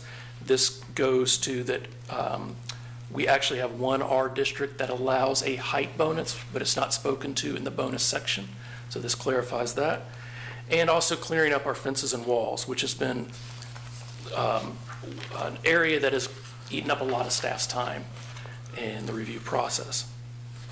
And also, very importantly, improving our development review process. We are changing some of the development review to allow for more streamlined review for smaller projects and to codify some of the exemptions that have been currently done through policy. And that is supported in the update to the fee schedule. As part of the development review process update, we are going to one development plan and a major and minor site plan. And so the fee schedule represents those changes, along with getting sublots as a fee category and having a dedicated application and fee for our transportation, our TDM plans. The public engagement for this has been ongoing. The amendments reflect nearly a year of work, including multiple Planning Commission work sessions and a public hearing on January 13th, where the Planning Commission voted unanimously to recommend approval of these amendments. Staff recommends council approve both the development code amendments and the updated fee schedule with a target implementation date of late March. This concludes my formal presentation. In closing, these amendments and fee updates are not just technical fixes. They are part of a larger effort to make our development review process more efficient, practical, and aligned with the city goals. By adopting these changes, we ensure the development code remains a strong tool for shaping growth and supporting housing and land use priorities. Before closing and moving to the public hearings, I would like to take a moment to thank the dedicated development review staff within NDS who have worked very hard over this past year to get where we are tonight. With that, thank you, and I'm available to answer any questions. Thank you. Before we open up the public hearing, does council have questions? Yes. Okay, I'll start with, you can start. On the red line list of the track change list of updates, for the rules for accessory uses, there's a new line that says no accessory building or structure may be used for dwelling purposes. This is not the same section as accessory dwelling units, right? That is correct. We don't have accessory dwelling units. Accessory is meaning a shed. We just have dwelling units. So like, I know we're all very used to ADU term, and under this code, that is only for affordable dwelling unit, not accessory dwelling unit. right, which is frustrating, but that's okay. But for this no accessory building or structure may be used for dwelling purposes, that doesn't preclude someone from building a unit in their backyard. Correct. No, it just for a means house. correct. No, you could have that if that density is allowed. It is just saying you need to provide a principal use before an accessory use. Having two dwelling units, even if one's smaller, those are two principal uses. It's not accessory to anything. I see. Okay. Thank you. That made me nervous. But I also did want to appreciate the, there's something down here. Oh, the updated graphic, page 2-41, that adjusted the visual that originally had a step back. Now it doesn't, and I wanted to appreciate that because I don't like step backs, but it was nice to, it was confusing. It seemed to indicate that a step back was required, and I appreciated cleaning that up along with all of the other work that was done, and for your team and for the Planning Commission to review this in advance. Thank you. Thank you. Is that it? No? Michael? I'm happy to move to the public hearing. Just for the public's benefit, these are zoning text amendments. Could you just walk through what that process is, how it plays out, and what goes on to get us to this moment where council is discussing and voting on a zoning text amendment? Certainly, and I'll put it in the context again of these being a tier 1 and tier 2. So These were initiated by Planning Commission, which takes an initiated action. Either Planning Commission or City Council can initiate a zoning text amendment. The next step is then for staff to study what has been asked. There needs to be at minimum, a public hearing at Planning Commission so they can make a recommendation, and then City Council holds a public hearing where they take final action. For the more complicated Tier 3, when those issues arise, we identify those as needing a very dedicated and robust public engagement aspect. Really the only public engagement is the public hearings. There were some work sessions and a listening session with builders where there was feedback, but for items, the example I'll give that's been on the Tier 3 list is commercial and residential neighborhoods. That was an idea that the code originally had. We stepped back but wanted to address it again. That would need a very robust public engagement aspect, going to the public, going to where the public is to get their input, informing that, which adds more time. So something like this where we identified the public engagement steps would be the public hearing, do move a little bit quicker, but still require 3 to 4 months minimum. Mm-hmm. And obviously, initiating a zoning text amendment is not a requirement that any change gets made, but it is the beginning of a process which allows something to be publicly considered and discussed. Correct. Thank you. I have a quick question. Is there a plan to revisit the fee schedule on a regular basis, or? Not necessarily regular, it's as needed. That does not go to Planning Commission, it just comes to City Council for a public hearing. I imagine it would probably be amended in the not too distant future. As you know, there's a process going on with the homestay, the Airbnb, and as they're working through those changes and policies, there's probably a need to amend the fee schedule again to add any new fees for that. Thank you. I also wanted to make one more note. Something that had been confusing and frustrating in the original draft and is cleaned up here was the story versus height, how it was both, but you really just need one. And so I also appreciate that that was adjusted. Thank you. Thanks. Lloyd, do you have anything? No, I spent an inordinate amount of time going through the 60-some changes, and all I can say is I didn't see anything that jumped out at me, but there's an awful lot of hyper-technical stuff in there, and frankly, that's the sort of thing that I've always relied on the Planning Commission to get right. They spend more time with the details of that than Council does, and I didn't see anything in there that caused me thoughts of, hey, this is really a uniquely a Council problem, so I'm fine with it as it is. Thank you. I will now open up the public hearing for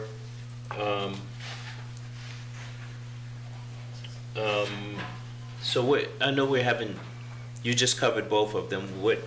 Which one should this one be? Does it make a difference? You're at the amendments. I probably would do the amendment public hearing, Right. and then the fee schedule That's public first hearing. on the agenda. Okay. Are there any comments on the zoning text amendments? I'm sorry, we're opening up the public hearing for that. Would anyone like to speak on this? Emily? Good evening again. Emily Dreyfus with Legal Aid Justice Center.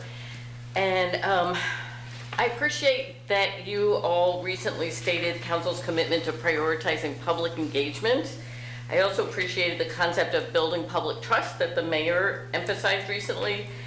And you really stand at a crossroads. These particular zoning amendments that are before you are not very relevant to most people because they are, like Matthew shared, they're correcting typos and small things that need to be tweaked. But public input and building trust really need to focus on you making a correction that has not yet been discussed. Fear and pressure from developers need to be set aside, and fairness should really carry this moment.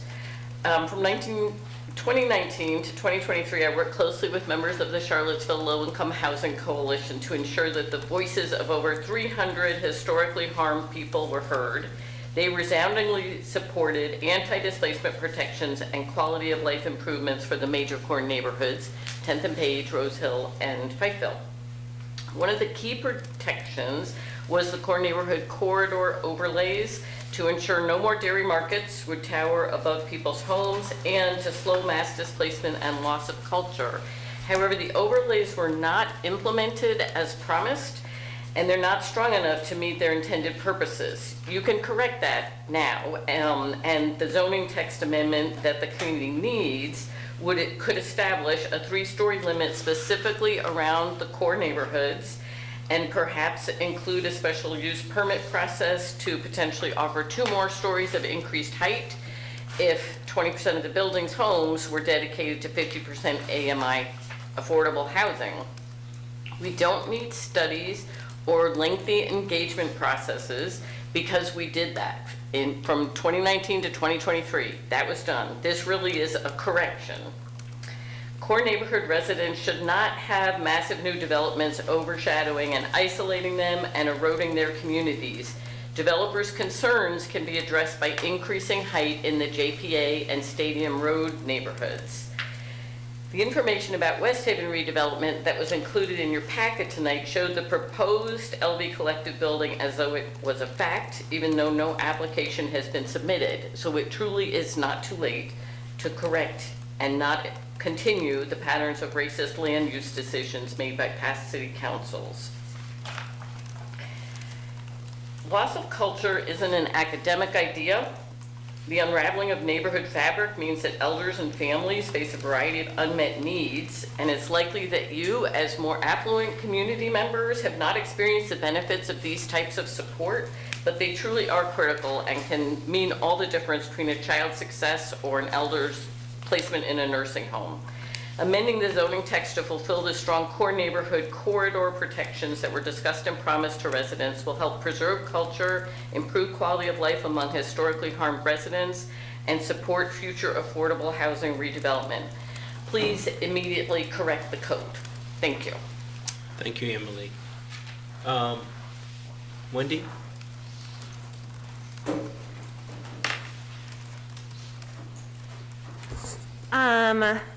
I am going to second what Emily just said in more blunt terms. The tier system, it's BS, frankly.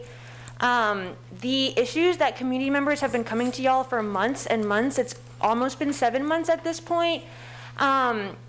It needs to be faster than this tier 3 that y'all are trying to consider in like months. The NDS staff member said that tier 3 is like if there's a problem with the transmission and it needs to be professionally looked at. The professionals have looked at it, they have diagnosed it. The professionals are the people who live in these communities. There is no other professional. There's no other consultant that you need to hire. There's no other city staff, no economic analysis that is going to beat the people who are literally living this, whose ancestors, and they come from lineages that have lived this. Those are the professionals. They have diagnosed this. It's been diagnosed to you all. You don't need any more studies. You need to listen to those professionals who are coming to you and telling you what needs to be done. I think the justification that the city and NDS has been using for this like long drawn out tier 3 approach is that it needs to there needs to be extensive community engagement that needs to be done. But the community engagement is being done for y'all. Like there are people who are coming to city council. It's literally saving you all staff salary and staff time to just listen to the residents who are showing up for you. And every resident that comes to you is a node of community. Like Miss Alethea told you, Miss Terry told you, Miss Angela Carr has told you, everybody who comes to speak publicly and come into this room represents so many families and so many community connections. They're doing the community outreach for you guys. You just need to listen to them. So you need to fast track a zoning amendment, initiate a zoning text amendment. I know y'all are worried about lawsuits or whatever, but like in order to start the legal analysis, you have to start the process. And then last thing that I will say, because I'm already here, Councilor Fleischer, I'm just gonna say it, like, it's been disappointing seeing you up here. Like you couldn't even second Councilor Payne's land acquisition for affordable housing motion. It's been disappointing for me. It's been disappointing for community members who I work with. Friends of FAR has said it. Like we thought that you were going to step up for us more, and you haven't. And and we thought that you would. So I just wanted to name that. Thank you. Anyone else would like to speak on this? Yes, sir.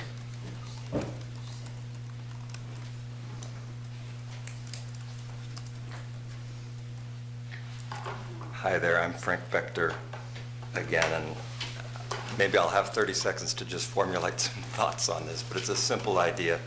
I'd like, if I could, to relate this to the previous section, which I wish I could have raised my hand for if I knew what the heck I might say, but you were talking about surpluses then. And it's really great to have surpluses, especially in a situation where with zoning, which many people, including myself, have strongly encouraged you, just as the previous two speakers did, to really address significant zoning changes now. And if I may just first note, why not already? It just seems strange or offensive that, it's one thing if somebody raises their hand, a couple people come, but for month after month after month, meeting after meeting, at least some people, a good number of people have shown up at various meetings, and including here. So why hasn't there been a direction? Let's initiate whatever study needs to be done, if a study needs to be done. Because it strikes me that if you've established a process, there's a study going on now about zoning changes, you're somewhat protected legally. I'm no lawyer, I don't know that exactly. But in the context of surpluses, I just want to point out as an idea, Mr. Sanders is emphasizing, I've really enjoyed attending workshops that Mr. Sanders has hosted and about how we budget out money, what are people's preferences, and the complexities of that. So I think now is a context where I have heard, it's just, there's nothing we can do. We're worried about lawsuits and things like that. We just have nothing to do. But when I'm told, at least as just some citizen, that you have millions of dollars of surplus, I do think that conceivably, there's a lot of uses those surpluses can go to. And I hope they're put to the best uses. But one possible use is buying out areas that are currently, you feel you can't do anything about, you'd like to do everything about, you really agree with people who want something done, but you just feel you can't do anything. Well, one thing you might do, especially if those things are for affordable housing, is simply buy out the current interest in those. And then you can be responsive to community and to your own goals that in a way that you would be more pleased with for developing those areas for affordable housing.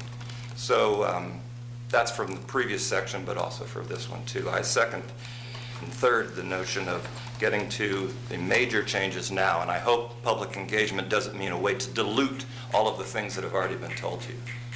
Thank you. Thank you. Anyone else like to? Yes. Good afternoon. Good afternoon. Evening. Still, as a low-income resident, there's still harm that is still being done to us. And even in that harm, that's daily living of still trying to figure out what is it that we're going to do.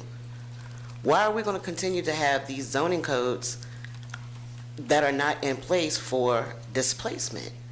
It still feels as Vinegar Hill can still take place at any time. But I want to ask the question. I know majority of y'all own your own home. So if you don't own your own home or you're renting, you're probably in prestige neighborhoods. You're not in low-income neighborhoods. So with that being said, how would y'all feel if y'all had a building overtowering your home where you can't see anything? You can't really see no sunlight. You can't sit on your porch and enjoy what you were looking at. You might see a bird or two. You might have a little bush over here. But when you have a big building or multiple buildings that are enclosing you in, you don't enjoy the beauty.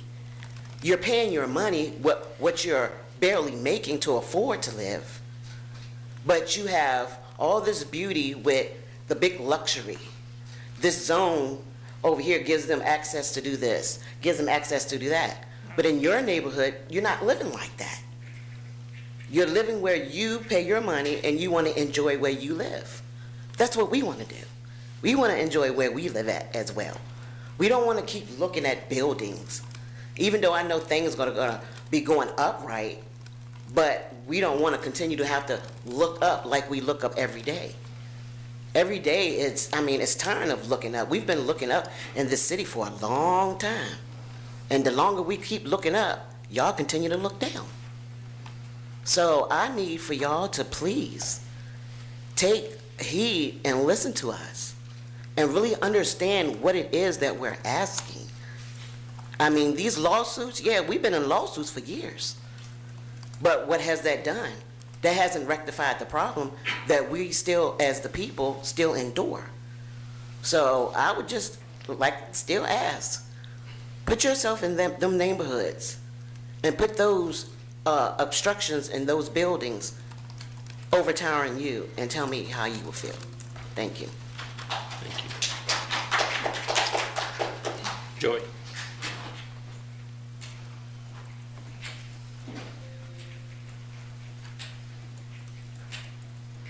Again, my name is Joy Johnson, and I am just a little annoyed because we've been coming to this council now for months. It seemed like 6 months, it seemed like a year. I think I only missed 3 meetings. And this text amendment thing is coming up, but yet still, no one reached out and said, hey, you need to pay attention to this. I think Ms. Carr spoke to this about the people who is going to be mostly effective don't understand, so they don't come in these chambers. And the people who kind of understand come in here and plead to you all. It's the reason we plead to you all. We know a little bit, we don't know enough. And so why is the planning department in this city not engaging better with residents or engage better about these things so that you can have people come into council, voicing their opinion, and if they don't understand, this is where you come and ask in the public hearing that you don't understand. I'm back there looking like, oh, wait a minute, why haven't we paid attention to this? We've been paying attention to so many little things that some of these things that you all are getting ready to vote on overshadow us. But why isn't, Mr. Freeze, why is the planning department not engaging a little bit more with the community that these changes that you're making is going to affect us? Why? That's why I'm a little annoyed. I've been in a meeting with you, been in a meeting with Sam, been in a meeting with the rest of you all, but nobody said, hey, you might want to pay attention to this. This is coming up. That's engagement. Shame on you. That's engagement. But then when we come here and we plead, it's like, oh, we can't do anything. We're pleading because we don't understand, we don't know, and we want it to affect the neighborhoods correctly. I am just annoyed with this council. I love you, Sam, but I'm a little annoyed right now because there is no detail saying what does, the height bonus and all of that. What does that mean? Now we have to go scramble and go back and double check. Some of us don't understand it. I rely on Click and them lawyers to tell me to pay attention to certain things. But I also know that the planning department has a responsibility to the residents here to be an advocate. And I don't see that. Thank you. Would anyone else like to speak? Okay. It's just gonna be quick, because what I've been sitting there and just it was the car analogy thing for me that kind of set me off when I'm thinking about repair. I don't want my car transmission to continuously be broken if I know that I've had the diagnose or the diagnostic tools, or it's been given at least in some capacity. And I think that that's why people are feeling the way that they're feeling. Like, to say we will prioritize small track changes when we understand the bigger problem. Right. That is, I think, why people feel that the way that they're feeling. It doesn't feel good to know, yes, I have this car, I want to fix it, I have the resources, let me fix it. And so just putting that back out there, and trying to, like, from a FAR perspective, I'm, once again, still new, we're still figuring it out, but I absolutely wholeheartedly agree with Ms. Joy. There has to be better community engagement coming from you all as well, because we are doing our very best to get community members here. I don't think you know how difficult it is to ask someone who's worked maybe 2, 3, 4 jobs, and I know some of y'all do as well, but to come and then sit here all night long, most of it, you know, it's over my head sometimes. I'm just being honest. So how are we really helping communities to really engage in dialogue in these huge life-altering things that are going to happen? My car is now broken, and now I have to walk to work because I know that I have a problem and I can't get it fixed. That's like having a German car and I only have a Japanese representation to fix it. Like, it's not making sense, but we know what car we have here. Tier 3. I've learned that 1, 2, and 3. I don't know anything else. I know we're 1, 2, and 3. If we're at Mass 3, fix the car. We got the resources. And so that's the best way I can do it. I will continue to empower our community members to be encouraged and come to this space even when sometimes they don't feel welcomed because of how they do feel unwelcome. They don't understand what's happening. And we're not doing all of our due diligence as community to make sure that all community is welcome. So we're doing it. We're trying to bring them here. Help us help you. Help us to make our car better so that we can drive and get to where we need to go, because it doesn't make sense to have this vehicle that's now just sitting when we know the problem. So thank you. Thank you. Would anyone else like to speak on this item? If not, I will close the public hearing on this. I appreciate y'all comments. We should and do a better job of public outreach, and that's something that we need to work on. So thank you. Appreciate that. Any other comments from council on this? Well, I would say the amendments in front of us tonight are very small technical ones that don't really have any substantive impact. I shouldn't say that, but a very small substantive impact on the code. I think all of the amendments in front of us tonight, I have no issues with. They're very small and technical. And everything I'm about to say is not at all a criticism of staff, because staff has done what City Council has directed you all to do. But I am going to cast what I know is a protest vote against this, not because of the substance of the specific text, but this process will not and cannot address concerns we've heard from the community for almost a year now. The tiers approach won't work. And we do need to address the concerns being raised by the community on a much faster timeline. I think the way that has to look is initiating a zoning text amendment, which does not force us to even say a change would be made, but starts a process by which we could investigate different questions around it, have the Planning Commission discuss it, and have it come to us and be transparent with the community about wherever we end up on the issue. But if we don't do that, we're just not going to address the concerns that have been raised over the past few months. I'll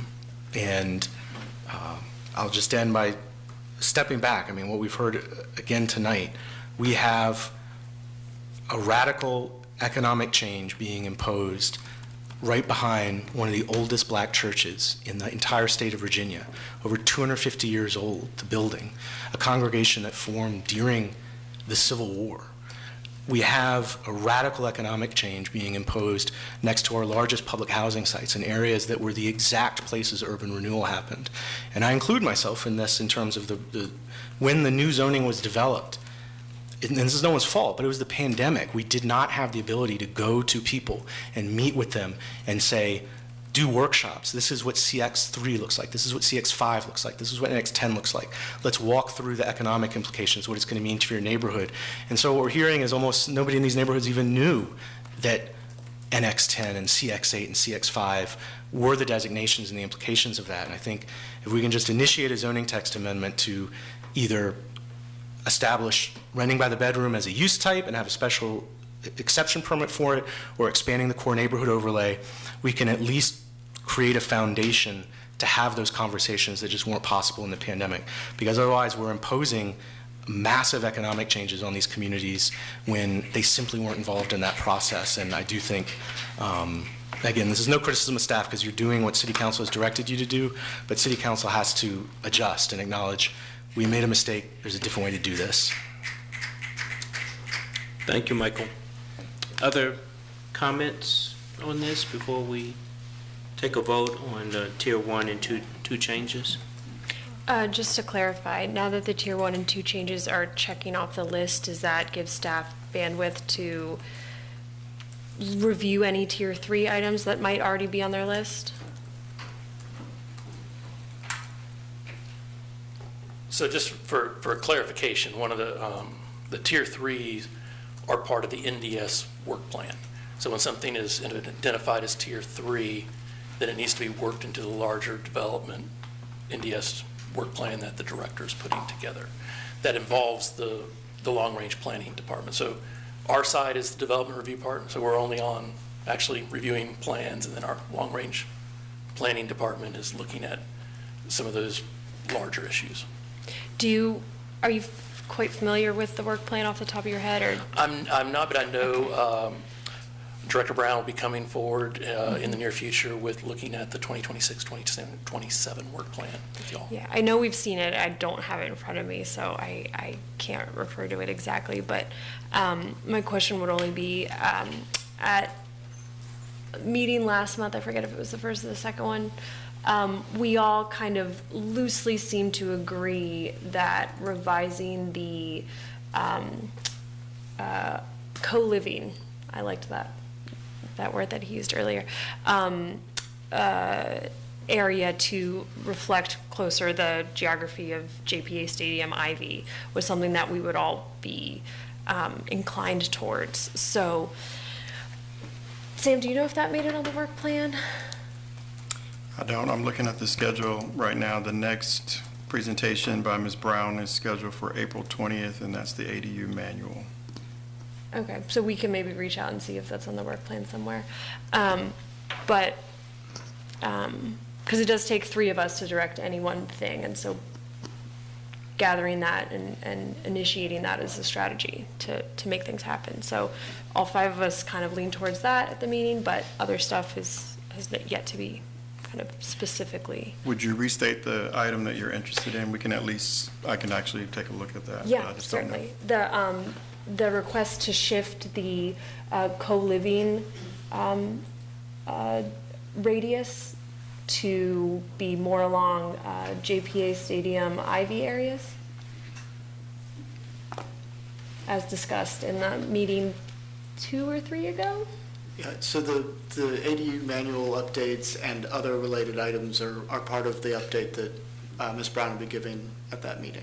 And when we say ADU here? Affordable dwelling unit. Thank yeah. you. So this item is meant to follow up on that discussion from January. Yeah, thank you. Okay. So that likely is in the work plan somewhere. Great. Yeah. Which, to be clear, does not address the concerns raised tonight. Although I do support reducing or eliminating the 0.5 mile student housing radius, but it simply does not address the concerns. And I just want, wherever majority of council comes down, I genuinely believe this. These communities deserve to have clarity from us. If this is the direction we want, let's be clear about it to them. At least that. Mr. Mayor? Yeah. I just wanted to make a couple of comments. The first, in response to something that Ms. Dreyfus had suggested, talking about the possibility of giving a two-story height bonus if 20% of the units are affordable. The problem with that, very specifically, is the extra 2 stories drive us into a more expensive method of construction, which means that they don't make money. So having more affordable units as a consequence isn't a benefit. And so one of the things that we found as we looked at the economics, one of the things we've found repeatedly as we've looked at the economics in the last couple of years is that the only thing, the only kind of construction that is going to pencil out, as they say, to go higher is university student-oriented housing. Nothing else gets to where it needs to get to be able to be built. The other, just a couple of other comments. I remember that we had some mention of the question of whether there should be increased density in the JPA neighborhood. The one caution I had made at the time was don't think that it's necessarily going to give many more units as a consequence, because we are displacing university students when we build in some of those places. And so, number one, there's a certain cost in that respect as well. Number two, we've heard a lot over the last few years, not in the last 6 months, but the last few years, from the people in the JPA neighborhood, the residents in the JPA neighborhood, not just students, who really don't want to be more overrun by large apartment buildings. And I think we need to be, I don't think we've had the full-blooded or the full-throated discussion of that issue that may be suggested that we've had. And I can't help but note that I've said this before, when in 2023, when we were having the discussion of more height, more density, and there was specifically a suggestion that I had made that we limit the greater density and greater height to 5 stories in and around the core neighborhoods without a special use permit. I didn't even get a second for that. I think that if there is a change in heart, or because we've got a couple new members of council now that we didn't have at that time, maybe there would be a change in the numbers. That would be fine. But I don't just want to quibble, but the creation of the core neighborhood overlay is because there was agreement on that concern. So it's not as extensive as I would have wanted in the process, but it may not have been as extensive as you wanted either. But the core neighborhood overlay was at least an agreement to move in that direction. So I'm certainly the people in the JPA neighborhood, I don't think, are aware that somebody would be up here saying that council has agreed that we need to increase their density. I don't think that has been communicated to them. There would need to be community engagement. Yes. Like there would need to be for any neighborhood, but I think we all kind of indicated that's something we would be interested in starting the process towards. And I absolutely appreciate your first note about it's going to replace some, so it might not be as much as we think, but the Verve, which is 1,200 beds, replaced 64. So, yeah, we lost 64, but we got, a ton more. Well, so, if your answer is you want to put more Verve Verve units or Verve apartment buildings in JPA, that I suspect is going to be a difficult sell. Mm-hmm. So we're already getting the Verve, and the one on JPA is 350 beds or something like that. Yeah, and we're getting the Ivy Road and. Yeah, and I'm sorry, we're off your presentation topic a little bit, but something to note about that is as we got the student demand study, with 27,000 students and only 10,000 housing units for all of those students, there's still 17,000 students that need somewhere to live, and that 10,000 includes the 3,000 that are currently under construction, I think. So anyway, it's 10 total by the end of what's being built at the moment, which means that we're not putting a dent yet. We still have to have more larger things and Well, I'm going to call a question Yeah. on this. If any other comments on it? Okay. We can vote on this one tonight. So is there a motion to, I move to adopt the attached ordinance amending the City DC Chapter 34 as presented. I'll second that. okay, we will vote electronically.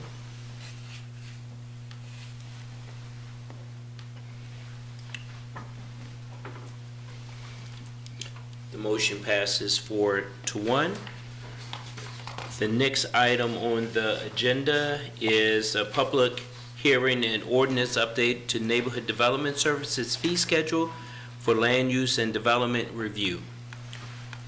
Councilors, I won't redo the presentation, but this ties into the amendments, updating the development code to include some of the changes in the amendments, including going to just a straight development plan, having a major and minor site plan, a sublot application, an easement application, and a traffic demand application with a fee. And you'll need to hold a public hearing on this. Okay. Okay, before we do it, see if there's any questions or comments from council down here. Quick question, were these also run by the various stakeholder groups that you double-checked with at first? These were not necessarily, they didn't go to planning commission, they were ran through our peer review and checked internally. They actually reflect fees that were kind of in place before we adopted, so they're very similar fees back to our old code when we had a preliminary site plan and final site plan. So they're very much in line, and we did do peer city research, which is similar, but that is all over the map, just depending on the community. Okay, thank you, appreciate it. So I will open up the public hearing. Would anyone like to speak on this? If not, I will close the public hearing on this. Any further discussion among council on this? If not, I will call the vote. I move to adopt the attached ordinance amending the city's NDS department and city's public works fee schedule as presented. Second. Second? All right, so we will vote on this.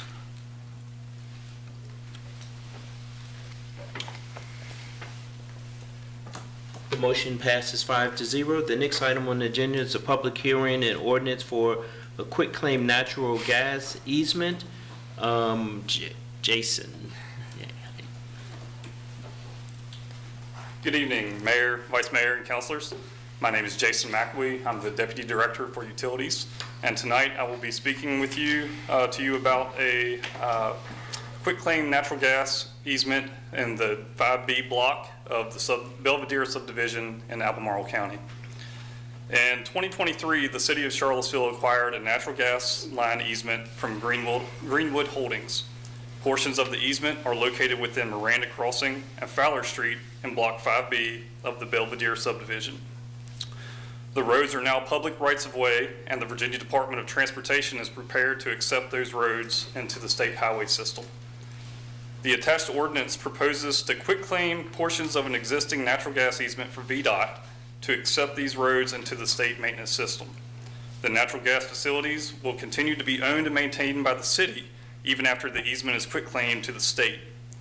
The city's natural gas facilities are required to remain in their present locations, and if any streets cease to be part of the highway system, the gas line easement will revert back to the city.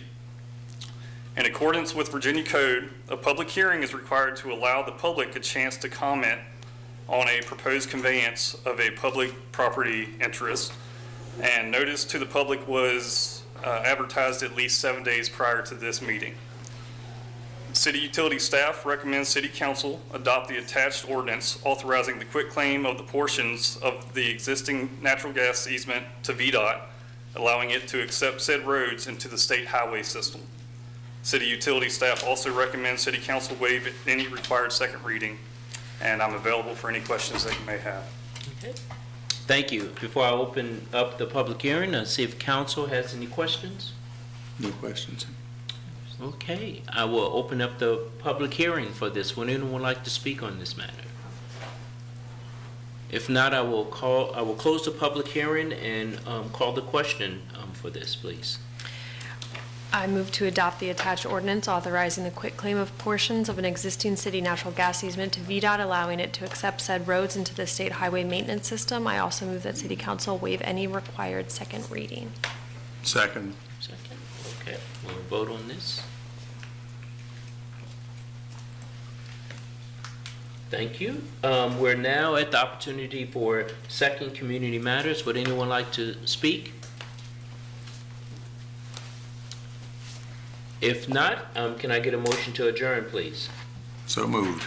Second. Second, all in favor, please say yes. Yes. Yes. All opposed, please say no. Thank you all very much. It's a great meeting.